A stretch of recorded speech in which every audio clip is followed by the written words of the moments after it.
Vamos recomeçar?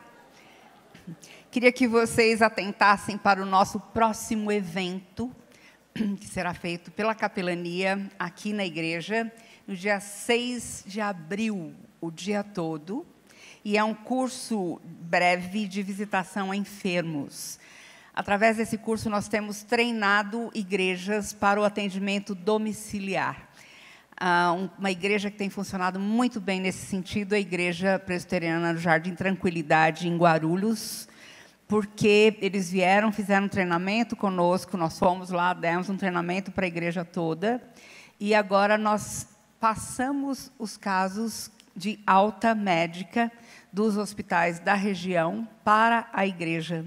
E a igreja vai até a casa da pessoa, faz um levantamento de todos os dados em todas as áreas, e daí dá continuidade prestando socorro em todas as áreas também, a nível material, dando cestas básicas, faz um bazar de roupas, mas prega o evangelho e discipula as pessoas. E tem uma reunião mensal na igreja, onde reúne todas as famílias alcançadas. E ali eles têm programação o dia todo para todas as faixas etárias.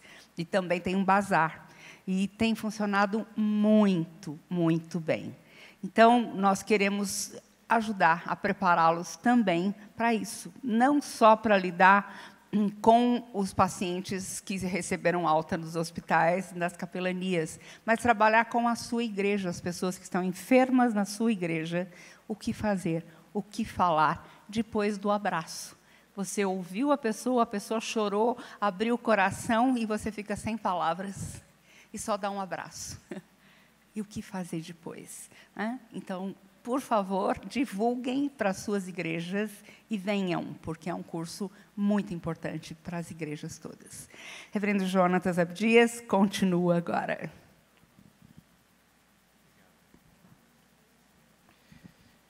Mais uma vez, eu quero reiterar meu prazer e alegria em estar aqui e falar para todos vocês e poder compartilhar um pouco da experiência e meditar sobre temas tão importantes. Agora à tarde, como eu havia adiantado pela manhã, eu vou focar mais na questão dos adolescentes do que na questão do jovem, porque, embora sejam faixas etárias de distintos aspectos, o jovem é um adulto inexperiente.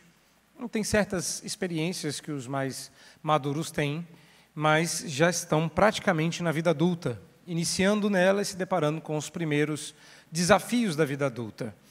Novamente, seria necessário não só desmembrar, mas falar especificamente de um e de outro. Eu tinha que decidir, e decidi pelo que me era mais interessante, e os exemplos estão mais frescos na memória, porque eu tenho uma adolescente em casa. Não é? Eu estou com saudade da época que ela era pré-adolescente. Brincadeira. Se ela ouvir isso, ela me proíbe de dar palestras. Aliás, minhas filhas não gostam muito que eu as cite. Mas, pelo bem do Evangelho, elas deixam. Meus irmãos, eu queria começar de maneira bastante distinta da maneira como a gente começou anteriormente. Quando a gente fala de aconselhamento de crianças, a gente se pergunta se elas precisam de aconselhamento, se não é o pai, a mãe. Quando a gente fala de adolescentes, a gente não faz essa pergunta porque está claro que eles precisam de aconselhamento. Adolescentes precisam de aconselhamento, a gente não tem dúvidas. Mas adolescentes precisam de aconselhamento como leões estão famintos. A pergunta não é se precisam ou não, é quem vai lá fazer o serviço. Adolescentes precisam, mas manda outro, Senhor. Por quê? Porque a gente tem uma série de problemas com a perspectiva com a qual a gente olha a questão. Então, algumas palavras iniciais, antes de eu mudar o slide e começar a falar um monte de coisas, são essa palavra inicial é importante. A primeira delas é: eu não tenho aqui o objetivo de dar a você todo o instrumental possível e imaginável para que você saia daqui sabendo exatamente o que fazer quando você esbarrar com o adolescente no corredor da sua igreja e falar: ah, sei qual é o seu problema, deixa eu te aconselhar, seu adolescente. Não é esse o meu objetivo. Mas, por outro lado, aconselhar não é uma atividade leviana.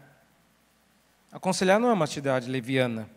Não são algumas regras e um punhado de dicas, junto com uma lista de versículos bíblicos que eu citaria, decorados como foram, que vai te ajudar a aconselhar efetivamente um adolescente. Então, pode ser, não sei, o que eu encontro por aí são pessoas ávidas por exatamente o que eu não trago. Eu quero os versículos para ler com o meu adolescente, com o adolescente com quem eu estou tratando. Eu me sentei algumas semanas atrás com um rapaz, pediu um horário comigo e falou literalmente assim: não, pastor, o senhor não entendeu, me diz qual versículo que eu tenho que ler para fulano mudar de ideia. E tem muita gente que acha que isso é o que vai fazer a diferença. Eu não acertei o versículo certo. Que no dia que eu falar o versículo certo, esse adolescente muda, se converte. Talvez seja essa a sua perspectiva. Se for, abandone-a desde já, ainda há tempo de se arrepender. O que eu acredito que possa ser efetivo e eficaz no tratamento de aconselhamento com um adolescente é uma nova postura, uma nova visão e uma nova motivação. Esses sim podem ser elementos poderosamente transformadores neste momento.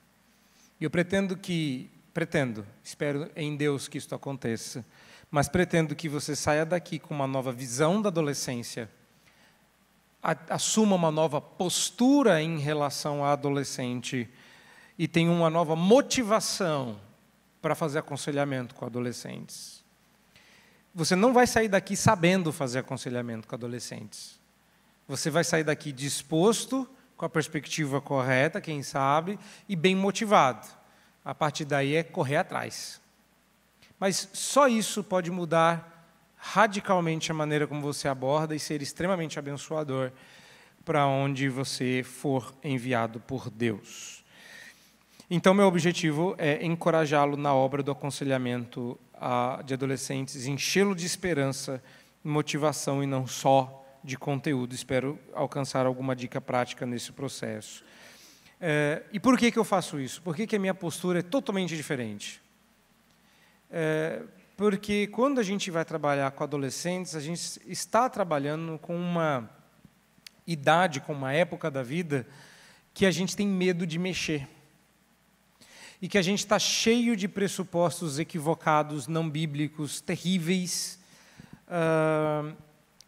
E aí você está cheio de instrumental.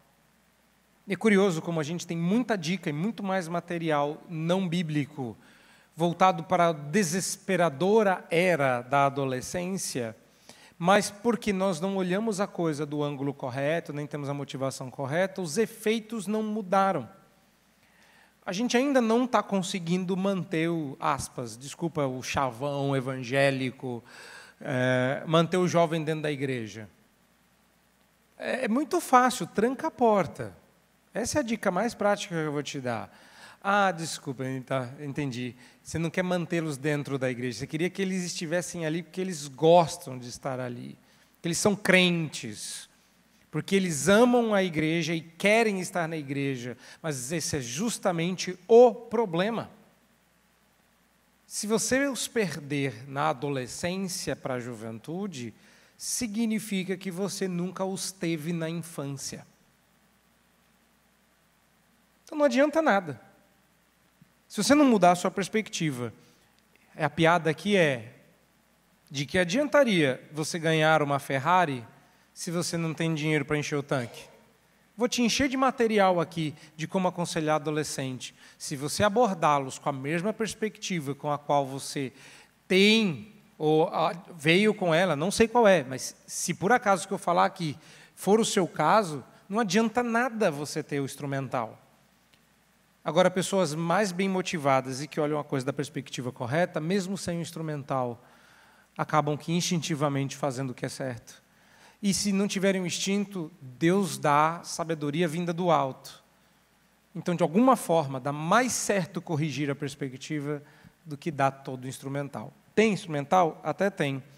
E se você tiver a motivação correta, mesmo que o instrumental não seja mais apropriado, você pode ser um MacGyver de Cristo e usar o que não é apropriado, mas fazer dar certo. Você faz isso, que o nosso país é o país da gambiarra, e nós sabemos fazer isso muito bem, está no nosso sangue, só está no nosso sangue.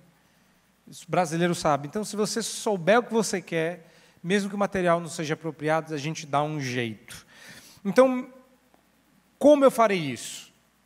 Eu tentarei responder à pergunta se adolescentes precisam de aconselhamento, defendendo que sim, porque há uma guerra sendo travada e seus adolescentes não têm uma perspectiva escatológica dela. E aí eu começo ajudando os irmãos a olhar a situação da perspectiva correta. Primeira coisa, então, que eu estou convidando você a fazer é a corrigir a maneira como você vê a adolescência, a juventude. E me permita ir, acho que a coisa mais contracultural que alguém pode dizer hoje em dia é que você não devia estar ocupado em manter o seu adolescente e o seu jovem na igreja. Não é uma boa ocupação. Isso parece até esquisito. Então, o senhor não gosta de jovens na igreja. Ao contrário, eu adoro e amo e tenho as mesmas preocupações que você. Com eles já dá para conversar de teologia. E o pior, com eles não dá para conversar de teologia mais. Porque hoje em dia, se você pegar qualquer jovem que tem um canal no YouTube, ele é capaz de saber mais de teologia do que você. É difícil conversar com o jovem. Eu acho que eu vou começar a conversar só com criança, está mais fácil. Mas como é que eu faço isso? Eu preciso corrigir algumas perspectivas que eu tenho sobre a adolescência. A primeira delas é abandonar o cinismo cultural. O que eu quero dizer com isso? É esse cinismo cultural que está em discussão aqui, baseado no que achamos que os adolescentes são e no que pensamos que eles estão passando. Eu não acredito que nós saibamos exatamente do que estamos falando. Precisamos de deixa eu ver se já foi aqui, precisamos de uma perspectiva bíblica. Nossa tendência é crer que pouco podemos fazer para tornar esses anos da adolescência mais produtivos. Veja, eu comecei com o cinismo, provocando. Porque o que a gente acredita é que a adolescência é uma era perdida. Eu não volto atrás. Se você os perder na adolescência e na juventude, você nunca os teve como crianças. Mas se você chega numa época onde você não pode mais pôr a mão, e a partir dali, ainda que o adolescente ou o jovem não tenha todas as condições de prosseguir sozinho, mas você está impedido de pôr a mão e ajudar. Ora, mas não tem crente na infância que não se desvirtue em algum momento da vida abandonado. Acho que o mínimo é um adolescente bem informado. Quem me convenceu de que essa proposta que eu estou trazendo para vocês estava correta não foi um livro de aconselhamento, ou melhor, foi um livro de aconselhamento, mas escrito por um cara inusitado. Foi um adolescente, ele escreveu, claro, na fase adulta, mas foi um adolescente que passou por maus bocados na adolescência. Algumas pessoas acreditam que na época que ele passou, pelo que ele disse, pelo relato que ele teve, que ele escreveu, ele tinha entre 16 e 17 anos. Ele é um caso dramático de um jovem que foi extraditado, foi praticamente sequestrado da sua nação e teve que morar numa outra terra e acabou alcançando outros cargos lá, teve muito sucesso profissional, mas não sem muito problema, né? Encarou muitos desafios. Não sei se vocês sabem de quem que eu estou falando. Daniel. Exatamente. Se Daniel tivesse sido fruto do cinismo cultural que enche as nossas igrejas, nós não teríamos o livro da Bíblia. A primeira coisa a ser feita ao formarmos uma visão bíblica da educação de nossos adolescentes é rejeitar esse cinismo algorento da nossa cultura.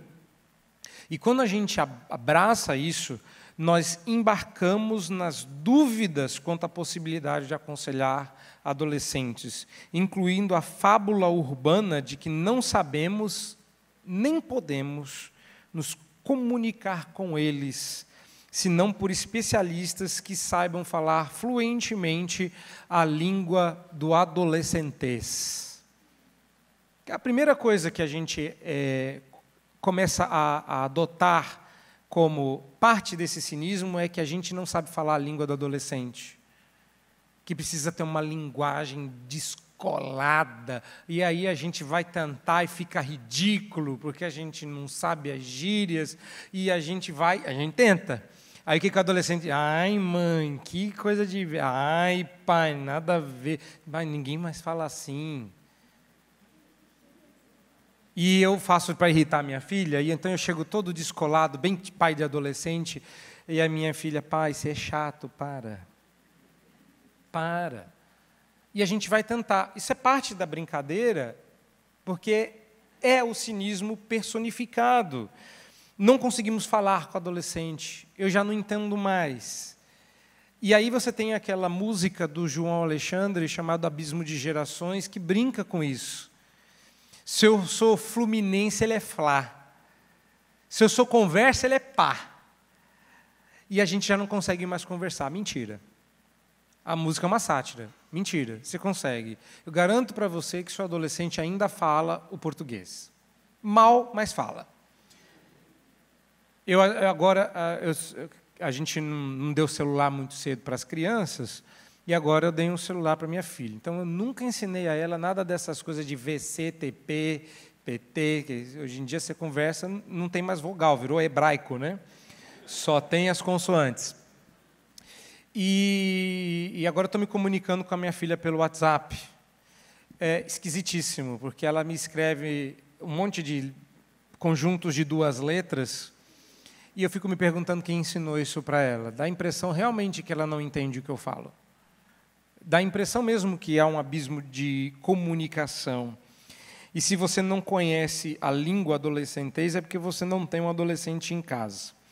Mas o que é que esse cinismo encerra? Ele encerra a noção de que a adolescência é uma época de sobrevivência. Do que esse cinismo é feito? A adolescência é uma era de sobrevivência. Seus filhos estão entrando na adolescência? Deus abençoe. Você repara que tem uma maldição pairando em cima, não é? Eu não gostaria de estar na sua pele. Praticamente, você falou, quem falou Daniel aí, né? É praticamente como se você estivesse dizendo, os leões que eu criei cresceram, e eu vou entrar na cova agora. Isso está errado. E os adolescentes detestam isso. Eu tive, não ouvi, não foi para mim, mas a pessoa que ouviu falou que eu já tive o grato privilégio. É claro, a minha filha está no começo da adolescência. Eu vou falar aqui, tem uma parte de pela fé, não é só testemunho.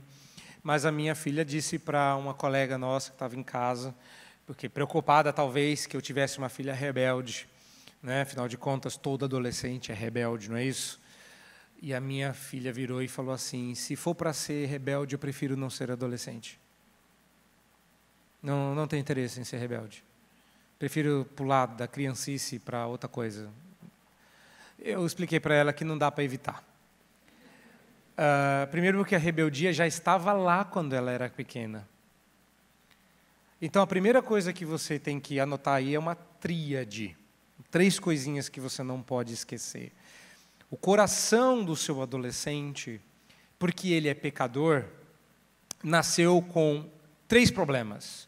Reversão, inversão e rebelião. Meu adolescente é rebelde. Não, querido, seu adolescente sempre foi. Mas a criança tão doce, a criança é rebelde. Ou a primeira coisa que a sua criança fez com você foi um carinho, não foi um tabefe.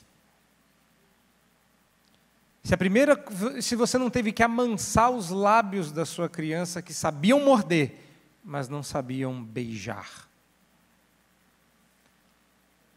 E se a primeira vez que você disciplinou a sua criança, o que ela disse foi: agradeço a Deus por ter um pai crente e fiel. Não foi. A primeira vez que você tomou algo da mão dela que ela queria muito, e você disse, devolve, e ela disse, claro, mãe, pai. Ela disse, não! Porque a rebeldia já estava lá, mas o que faltava a ela agora sobra. Coragem para pôr isso para fora. Então a sua criança está reversa contra os propósitos de Deus, inversa quanto à lei de Deus e rebelde contra a pessoa de Deus. Rebelião, reversão e inversão poluem o coração do seu adolescente. Quando você olha para a adolescência como uma fase, você perde a perspectiva do senso de esperança e missão. A adolescência, vou dar uma definição de trabalho aqui. A adolescência é o bendito período da vida onde a gente vê onde falhou na infância e tem a oportunidade de consertar. A adolescência é aquele período da vida onde a gente começa a ver onde falhou na infância e tem a oportunidade de consertar.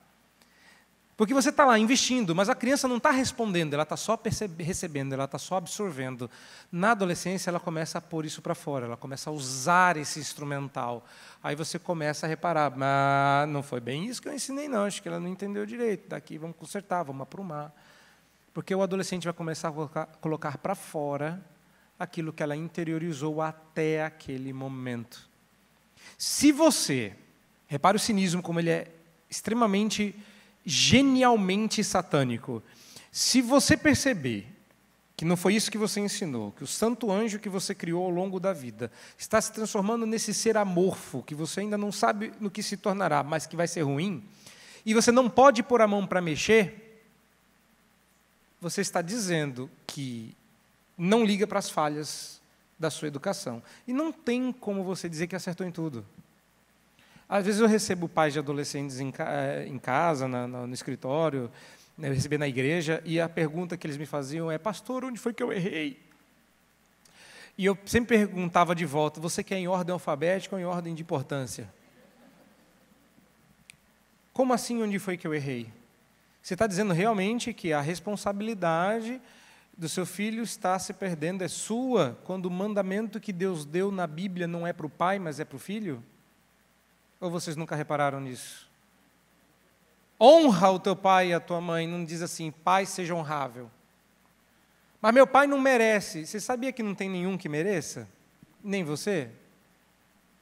Eu já disse isso várias vezes para minha filha, não é porque você tem o melhor pai do mundo que você tem que me honrar. Eu espero que ela entenda a brincadeira. Vamos seguir aqui.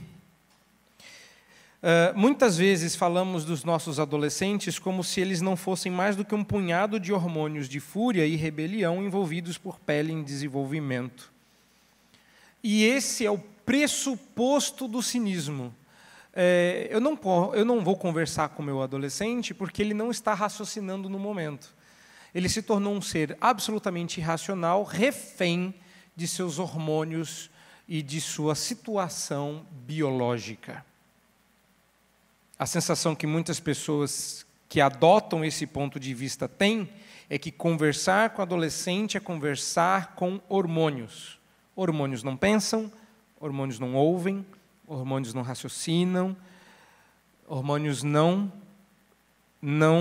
articulam as palavras que porventura sejam ditas. Lindíssimo. Se você já adotou isso, não precisa dar testemunho, não precisa levantar a mão, mas se você já adotou essa postura e se você ainda adota, significa que a sua cosmovisão é materialista. O termo técnico é materialismo científico ou biológico, você pode também chamar isso de naturalismo. De qualquer forma, não é uma visão cristã da vida e da realidade. Você está literalmente me dizendo que o Espírito Santo de Deus não pode fazer nada naquele ente da realidade, naquele ser, porque ali não há uma alma. O que há ali é um punhado de hormônios impessoais que se apoderaram da casca, que você olha e fala, nossa, a cara do meu filho, mas lá dentro meu filho não está. Meu filho é o refém de camadas espessas de hormônios com os quais eu converso e eles não deixam meu filho ouvir. Meu filho é refém da sua biologia. Olha, ele já ouve muito disso na escola. Ouvi isso na igreja e em casa. Agora, se você é um conselheiro e está recebendo esse adolescente em fúria, lide com ele como se ele fosse uma pessoa. Essa é a primeira dica prática que eu dou. Talvez você não tenha percebido, então anota aí. Adolescentes também são, com tio, humanos. Eu, quando estava no mestrado, tive que anotar por ordem do meu professor que dor dói. E eu nunca mais esqueci disso. Então anota aí, adolescente também é humano. Adolescentes são pessoas. Se você os tratar como se eles fossem reféns da sua biologia, você acabou de validar a ideologia de gênero. Porque se ele se sentir de forma diferente do que ele deve ser, ele tem validação para isso.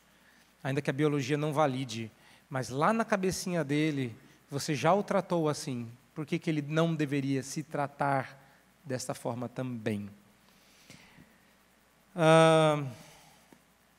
O que esta perspectiva encerra? Deixa eu só fazer uma consulta. O que essa perspectiva encerra? A perspectiva é errada. Que a nossa perspectiva tem uma teologia subjacente. Estamos tão acomodados com a visão hormonal dos adolescentes que os reduz a vítimas de forças biológicas, eximindo-os de responsabilidades por suas próprias ações. Eu não sei se vocês repararam, mas há um padrão aqui. Esse padrão eu quero deixar claro. Se com as crianças eu tenho a desculpa de que elas estão com sono, com os adolescentes eu tenho a desculpa de que eles são adolescentes, que eles estão passando por convulsões hormonais. Eu queria apresentar a vocês o Evangelho. No Evangelho, não existe nada no mundo que tire a culpa, senão alguém tomando o peso da culpa e morrendo pelo culpado. Quando alguma coisa mais grave acontece em casa, eu sempre faço duas perguntas para as minhas ovelhinhas.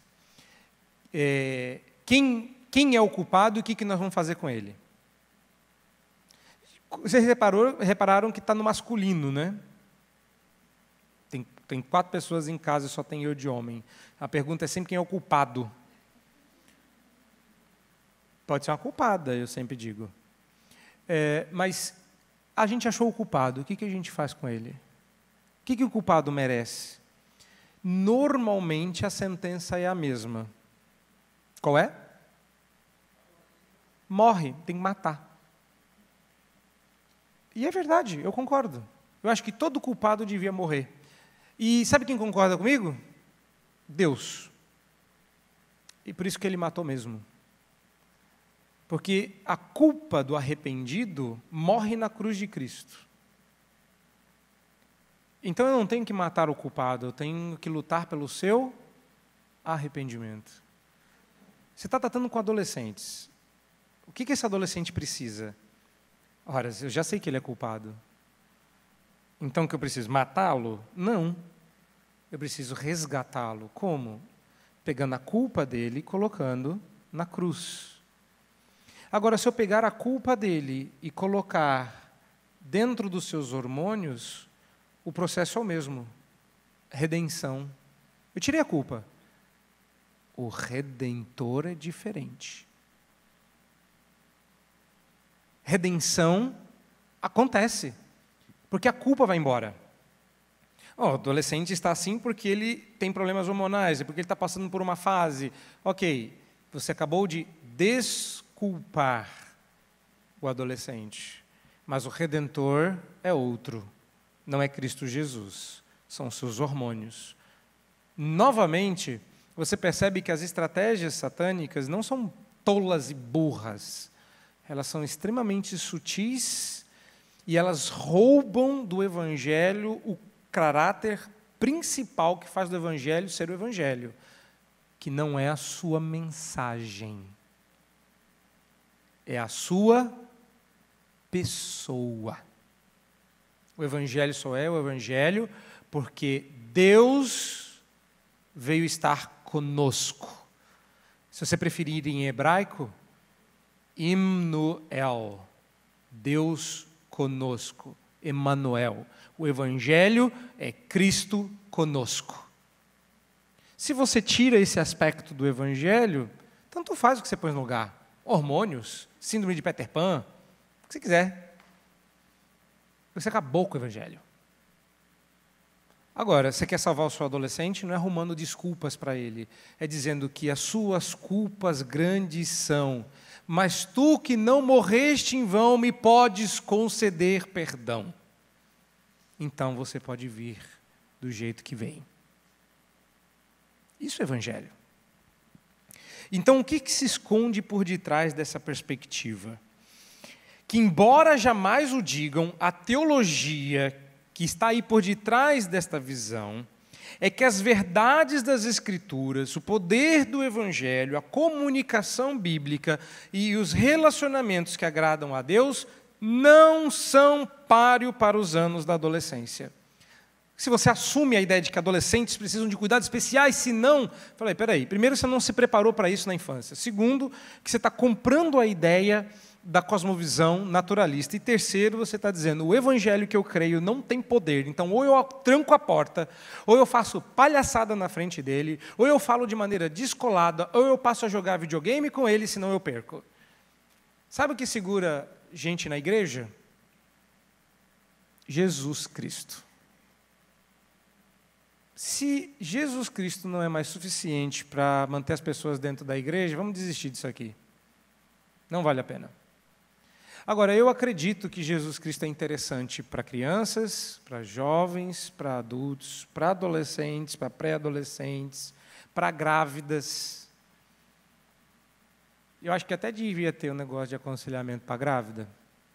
É verdade. Você que já engravidou sabe disso. Agora, quem tem certeza disso é quem estava casado com uma. Olha Deus falando, ó.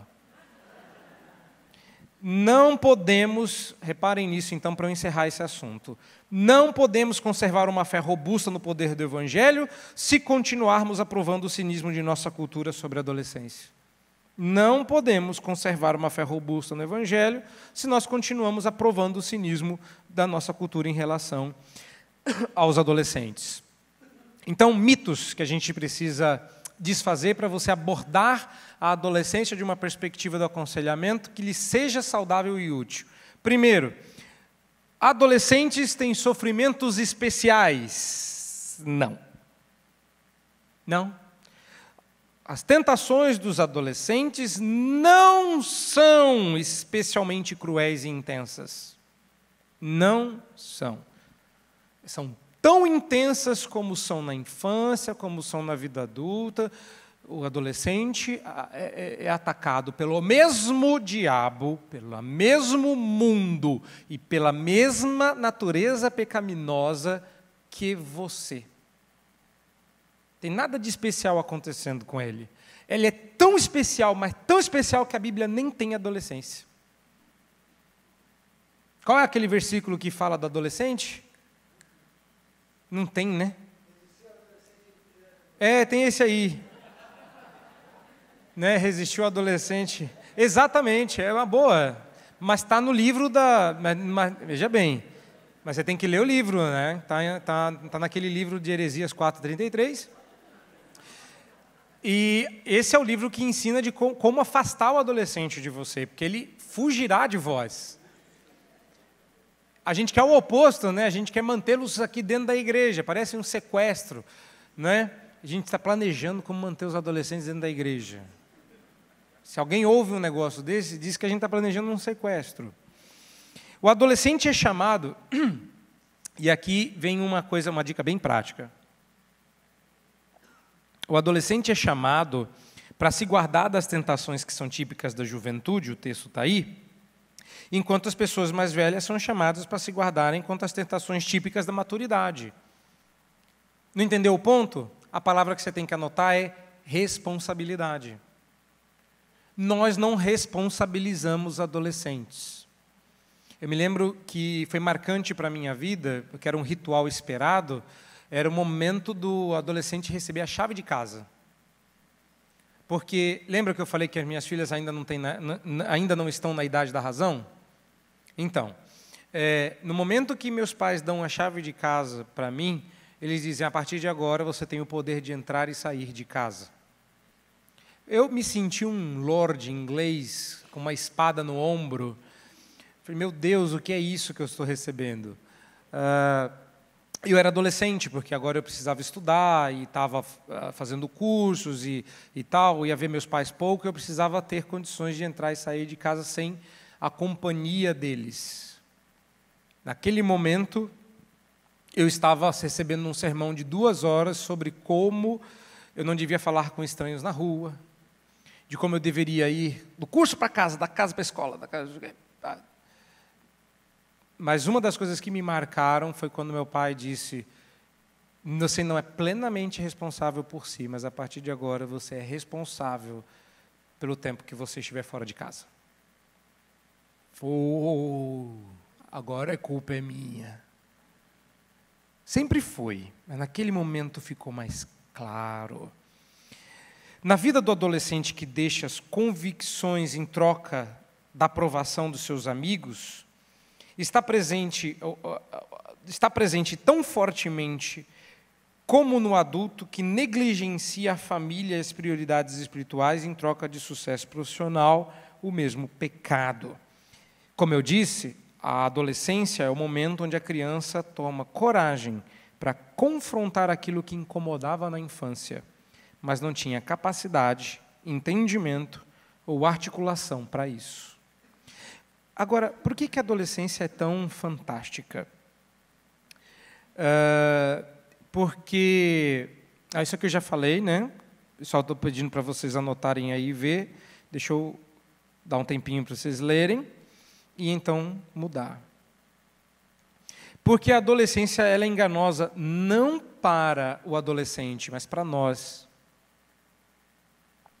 O adolescente não tem a mesma sensação que a gente, mas por que a nossa sensação é diferente? Se a adolescência não é esse bicho de 7 cabeças, se a adolescência não é esse cinismo da nossa cultura, se a adolescência é, na verdade, uma fase da vida como qualquer outra, com as mesmas tentações, apropriadas para a idade, por que a gente tem uma sensação de que a adolescência é tão terrível?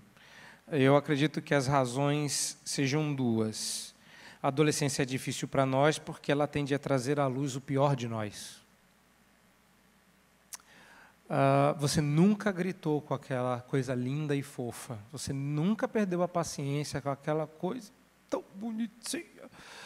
Mas agora ela te tira do sério. E você vai se ver falando e fazendo coisas que você nunca fez na vida. Assim vem o pai, meu filho me tira do sério. Eu ouvi, lembra do estômago? O conselheiro tem que ter estômago e golpe de vista. Eu ouvi a coisa mais dura que alguém podia me dizer sobre filhos adolescentes na minha vida. Eu perguntei para um pai, qual é o seu problema? E ele disse, meu problema são meus filhos. Você sabe quão duro é você fazer esse tipo de confissão? É claro que eu sou uma pessoa levemente debochada, e disse a ele, se a gente acabar com seus filhos, a gente acaba com os problemas? Você acredita que foi só naquele momento que ele se tocou de que a frase era boba? Ele falou, não, meu problema não são meus filhos. Meu problema sou eu. A adolescência ela é maravilhosa, não é porque o seu adolescente é terrível, é porque você é terrível e o seu adolescente mostra isso. E o seu adolescente, ele coletou ao longo de 14, 15, 16 anos, dados a seu respeito que você não coletou. Quer ver? Ele sabe te deixar fora de si, irado em pouco mais de 5 minutos. Eu não sei fazer isso. Às vezes nem seu cônjuge sabe fazer isso. Mas o seu adolescente, ele tem uma capacidade de percepção. O seu adolescente consegue te manobrar. Ele sabe te amolecer em menos tempo. Se ele leva 5 minutos para te deixar irado, ele leva 3 para te amolecer. Se você tem adolescentes em casa, você sabe do que eu estou falando. Porque eles vão manobrando isso. O que está acontecendo? A adolescência é um momento perigoso da vida para o adulto, não para o adolescente. Você, como conselheiro, tem que saber que quem está lutando com o adolescente é o pai, não é o adolescente. Você não pega nenhum adolescente, eu estou lutando com os meus hormônios. Eu me sinto tão... Não, o adolescente está vivendo a vida dele. Tem algumas coisas sobre o drama do adolescente que eu vou falar aqui, mas quem está tenso? Quem está batendo parabéns meio sem graça, 14 anos? Parabéns, meu Deus, isso aqui vai explodir. Por quê? Não é o adolescente, é você. E a segunda coisa que é ruim é porque sempre será mais fácil desculpar nosso próprio pecado colocando a culpa sobre outros ombros. Isso é para todo mundo. Agora, se você fica dizendo para o seu adolescente que ele tem desculpas para fazer o que ele faz de errado, uma hora ele vai acreditar naquilo. Mãe, são meus hormônios. Você deu as desculpas para ele. Eu tenho que lembrar várias vezes a mim mesmo, a minha esposa e os meus amigos da minha idade, que não tem nenhum com filhos adolescentes, que parece que, não é muito da minha idade ter filhos adolescentes, mas eu lembro os colegas, os parceiros de Missão Impossível, pais de adolescentes, que não é assim. Senta com eles e conversa. E eu tive essa experiência, sabe? Filha está esquisita, está rebelde, e não sei o quê. Cheguei um dia, tranquei a porta do quarto e falei, vamos conversar. Não do tipo, você não sai daqui se você não conversar comigo. Eu falei, não, vamos bater um papo. Sentei na cama com ela, falei, o que está acontecendo e tal. E fomos batendo papo. Aconselhamento, sabe? A menina desata a chorar. Não consigo isso, não consigo aquilo, me ajuda. E não é no Idade da Oportunidade que você vai ler isso, mas no Instrumentos na Mão do Redentor, se não me engano. Se eu estiver enganado, mudo do livro. De qualquer forma, você vai ter que comprar os dois, então... que o Paul Tripp conta que ele está entrando na casa dele, cansado, doido para descansar, e o filho dele está lá, esperando para conversar com ele, e que aquela conversa naquela noite forjou o caráter dele de uma maneira inesquecível. Quantas vezes você fez aquela ceninha de seriado adolescente, onde o pai entra no quarto e bate um papo com o adolescente? Quantas vezes você ensinou isso a um aconselhado seu? A gente acha aquilo tão clichê que a gente não faz. Eu tenho a seguinte teoria. Essas cenas estão no seriado adolescente para colocá-los contra nós.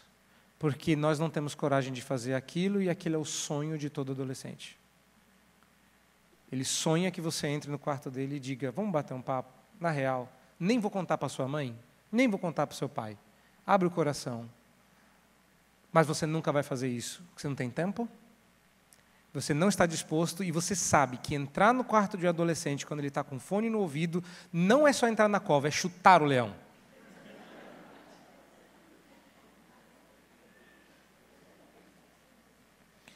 A adolescência expõe nosso farisaísmo. A adolescência expõe nossa impaciência. A adolescência expõe nosso espírito implacável, nossa falta de amor servil, expõe a fraqueza de nossa fé e a ânsia de conforto e comodidade. Vou repetir os pecados. A adolescência expõe nosso farisaísmo, é triste, mas é verdade. nossa impaciência, nosso espírito implacável, nossa falta de fé e nossa ânsia por conforto e comodidade. Adolescentes precisam de aconselhamento e o fato do contexto ser tão desafiador não muda. Ele não é desafiador per si, eu quero que vocês entendam isso. Ele é desafiador porque nossa cultura criou uma aura mentirosa e cínica. Se você desfaz isso, se você vence o medo de que nesse quarto não tem fantasma, você descobre que o escuro nem é tão amedrontador assim. Outro sim, você entrou, chutou o leão, descobriu que ele não tinha dente, está tudo bem, é só um gato gordo e grande. Eles ainda precisam de ajuda? Precisam, por basicamente 3 motivos. Vamos a eles. Primeiro, adolescentes precisam de aconselhamento porque são inseguros. Eles são inseguros. E se você tem um adolescente, eu não sei qual área ou parte, mas vai acontecer. Eu, para não expor a minha adolescente, peguei o exemplo de outro. Mas quando eu li, eu falei, minha filha é adolescente. Insegurança. O adolescente que vai dormir achando que é o menino e a menina mais linda do colégio, acorda no dia seguinte, se olha no espelho e antes do café da manhã conclui que sua cabeça é grande demais para o seu corpo. Simples assim. Dorme linda, acorda horrorosa. Como é, sabe aquele drama adolescente? Como é que eu vou para a escola com isto aqui no meu nariz? Não, só vou semana que vem. Você não pode faltar aula. Pai, como é que eu... Olha isso aqui. É um drama. E a gente tende a fazer o quê? Minimizar. Aí você fala, para com isso, é só uma espinha. O que você acabou de perder? Minha filha está lutando contra o temor de homens e a aparência dela está determinando a identidade dela. Se sentar com essa moça e ver o quanto a opinião dos outros modela o comportamento dela ao ponto dela se cortar, se martirizar, se mutilar para sempre parecer bem aos olhos dos outros. Mas não, para você é só uma espinha aí. Para de bobeira. Se você tem o golpe de vista, você viu mais do que uma espinha, você viu alguém que está dizendo a opinião dos outros a meu respeito, e especificamente em relação à minha aparência, é tão importante que eu deixaria de fazer alguma coisa certa só para manter a minha aparência diante deles. Nada com que você mesmo não lute no seu trabalho, só que de outra forma. É o ídolo do desempenho, que aparece, você vê, Satanás aparecendo na forma de uma espinha, e você deixando a oportunidade de passar, de aconselhar o seu adolescente, de aconselhar um pai de adolescente, de dizer para esse adolescente que o problema que ele está enfrentando é um problema que você também enfrenta. É uma postura que é bem rara, não é? Mas não se reduz a isso, não é? O mundo da aparência física, o mundo dos relacionamentos, o mundo das ideias. A sua criança está lá. Deus criou o mundo, mas com 15, 16 anos, ele já pega um bom professor de biologia, que faz os seus argumentos bíblicos parecerem história da carochinha. O mundo das responsabilidades e o mundo do futuro são todos assustadores e incertos ao seu adolescente. Adolescentes precisam de aconselhamento porque são rebeldes. A ideia de que uma doce criança possa se transformar no líder de uma gangue violenta é o pior pesadelo de um pai. E eu escrevi um monte de coisa aqui para explicar para vocês como é possível, mas eu acho que eu não preciso. Eu vou dizer uma palavra e estará explicado. Suzano. Você acha mesmo que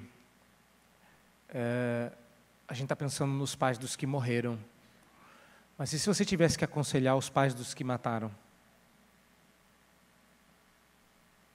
Meu filho é bonzinho, só que, deixa eu dar algumas desculpas para o pecado dele, ele sofreu isso, ele fez aquilo, ele passou por aquilo outro. E como é que se aconselharia? Repare, nossos adolescentes são rebeldes porque nasceram em pecado. Nós temos que reconhecer que esta é uma era em que os filhos tentam ultrapassar os limites, que enfrentam tentações abundantes, relacionamentos com amigo que promovem um mau comportamento, mas nada disso é desculpa suficiente. Pior do que ir com 16, 17 anos para a Babilônia não será. Então nós temos um desafio? Temos. Mas se você não entender que o problema é a rebeldia e não o ambiente, você vai entrar numas de Skinner, behaviorismo, comportamentismo, que não vão dar resultados. O próximo passo que você vai dar pode ser extremamente perigoso, como sociocomportamentismo, como marxismo cultural. Se eu preciso manipular a sociedade para salvar o meu filho. Errado. Errado. O mundo jaz no maligno. Seu filho não precisa. Seu adolescente não precisa. Diga isso aos pais e diga isso para o adolescente. Josias tinha 8 anos quando assumiu o reinado em Israel e fez o que era reto diante do Senhor. Então é possível. É possível. Terceiro, adolescentes precisam de aconselhamento porque estão crescendo. Crescimento é uma idade de súbita explosão no mundo do adolescente. De repente, o mundo parece maior. O mundo desse adolescente, até pouco tempo atrás, era uma sala e alguns quartos. Agora, o mundo dele é um bairro, quem sabe mais de um, quem sabe o estado de São Paulo. O mundo dele está ficando muito grande. O mundo dele agora envolve horas, minutos enormes, e não mais o contato direto com os pais. Aquele menino ou menina que ficava horas brincando no quarto, agora percorre quilômetros em busca de novas experiências, lugares e amigos. E não há como interromper o mundo de expansão do seu adolescente. E pior, não queira. Você está preparando ele para o mundo. E é por isso que vem 2 avisos aqui. O primeiro é redimir o seu entendimento sobre ensina a criança no caminho que ela deve andar, porque quando for velha não se desviará dele. Não é uma promessa. Não é uma receita de bolo. É um puxão de orelha, porque literalmente, se a gente voltar lá no hebraico e resgatar o sentido, o que você vai ler é outra coisa. Pelo menos um outro sentido desse texto é: prepara a criança para ela andar no caminho que ela vai andar quando ela for velha. Porque depois que ela crescer, ela não se desvia do caminho que você ensinou. Vou dar um exemplo. Voltei agora do doutorado, faz um ano e pouco. A primeira coisa que a minha mãe disse quando eu cheguei é: parou, né? Deu. Eu falei: deu o quê, mãe? Ah, você não para de estudar, e viaja para lá, viaja para cá, é dinheiro, é gasto, é tempo, eu fico sem minha neta, que não sei o quê. Deu, né? Mãe, foi você que me ensinou a estudar, foi você que criou o gosto, agora eu gosto. Ela falou: mas para. Eu falei: não dá, mãe, você me ensinou no caminho que eu devia andar, agora não me desvio dele. Qual é o caminho que a gente está propondo para esse adolescente, para esse pai de adolescente? Então aqui a proposta é um pouco diferente, você precisa ver a adolescência de outra forma. Adolescentes precisam de aconselhamento porque eles estão crescendo.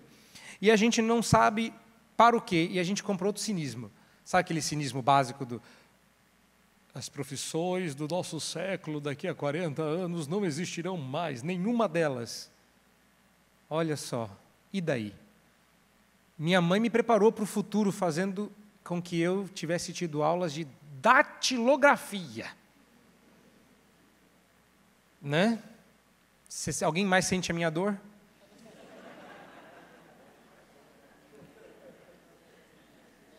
A minha mãe dizia assim: filho, se nada mais der certo na vida, pelo menos datilógrafo você será.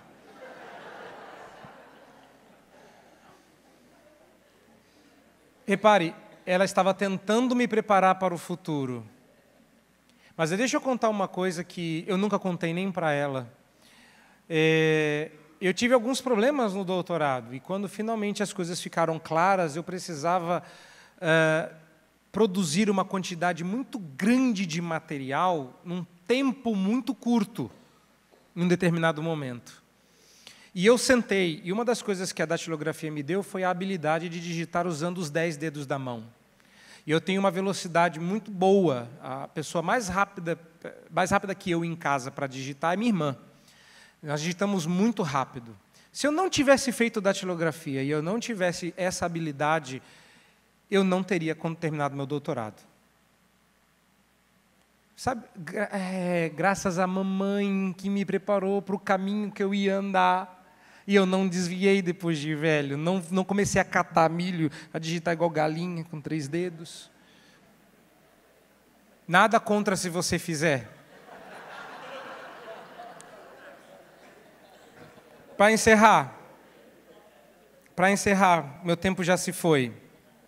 Para encerrar, lembra que eu disse que você tem que dar 2 coisas para o seu adolescente, se você quiser ver efeitos bíblicos. Primeiro é falar da guerra. Existe uma guerra acontecendo. Nos meus sonhos, eu queria expor esse texto, mas o tempo não permite. Então, está aí, anote esse texto. Paulo diz com todas as letras que a nossa guerra não é contra carne e sangue. Tem uma guerra acontecendo, e se você disser para ele que os hormônios são tudo que ele tem, você comprou não só um cinismo, mas uma heresia, de que o físico é mais real do que o espiritual. Pois eu queria lembrar você que, pela fé, entendemos que o universo foi formado pela palavra de Deus, de maneira que o visível veio a existir das coisas que não aparecem. Pois o espiritual é muito mais real do que o físico. Então tem uma guerra acontecendo, e essa guerra não é um aspecto da nossa vida cristã, ela é a própria vida cristã. Pois no momento em que você comprar toda a balela a respeito da adolescência, você deixou o seu adolescente numa guerra desarmado e os pais impotentes. Diga para ele que ele está numa guerra, diga aos pais, porque se você está numa guerra e não está lutando, ou você morreu, ou você está do lado do inimigo. Pois a própria vida cristã é uma guerra. E essa guerra é travada não no comportamento do seu adolescente, mas no coração do seu adolescente. Diz um autor antigo que a batalha mais importante do universo acontece no menor campo de batalha do universo, que é o coração. Não é a mente, não é a vontade, não são os hormônios, não são os instintos, é o coração. Não tenho tempo de explicar o que é o coração, então eu encerro dizendo isso, que dentro do coração do adolescente existem ídolos, e a palavra de Deus, que é a espada do Espírito, é a única capaz de destruí-los. Ela chega lá, mais nada, mais ninguém. Eu sei que é muito terrível descobrir que seu filho estava escondendo drogas na gaveta ou pornografia no computador. Mas nada é tão terrível como descobrir que seu filho esconde algo muito pior num lugar onde você não pode vasculhar. Ídolos no coração. A gente não negocia com as drogas, a gente não negocia com a pornografia, por que você está negociando com os ídolos? Ídolos a gente não negocia. Ou a gente mata ou a gente expulsa. Mas lá não fica. Ele só tem medo de uma coisa, dessa espada. Mas a gente já falou da espada, então eu encerro por aqui. Que Deus abençoe.